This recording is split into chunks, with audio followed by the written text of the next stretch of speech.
3 വർഷത്തിന് ശേഷം ജർമ്മൻ ടീമിലേക്ക് ടോണി ക്രൂസ് മടങ്ങി വരുമ്പോൾ റിട്ടയർമെന്റിൽ നിന്നും പുറത്തുവരാനും അന്താരാഷ്ട്ര തലത്തിൽ ജർമ്മനിയുടെ മധ്യനിരയെ വീണ്ടും മികച്ചതാക്കാനുമുള്ള ഉദ്ദേശത്തിലാണ്.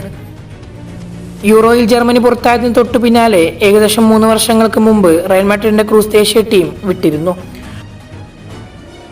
പക്ഷേ ഈ വർഷം ജർമ്മനിയിൽ നടക്കാനിരിക്കുന്ന യൂറോയ്ക്കുള്ള ടീമിൽ വീണ്ടും ചേരാൻ പുതിയ പരിശീലനായ ജൂലിയൻ നാഗൽസ്മാന്റെ അഭ്യർത്ഥന പ്രകാരം മിഡ്ഫീൽഡ് മാസ്റ്റർ തന്റെ മുൻ തീരുമാനം മാറ്റി ടീമിലേക്ക് മടങ്ങുകയാണെന്ന് ആരാധകരോട് വെളിപ്പെടുത്തുകയും ചെയ്തിട്ടുണ്ട്.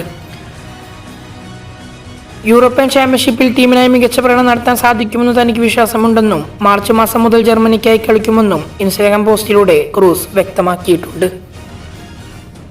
2014 ഫിഫ ലോകകപ്പ് നേടിയ ജർമ്മൻ ടീമിലെ പ്രധാന താരങ്ങളിൽ ഒരാളായിരുന്നു ടോണി ക്രൂസ്.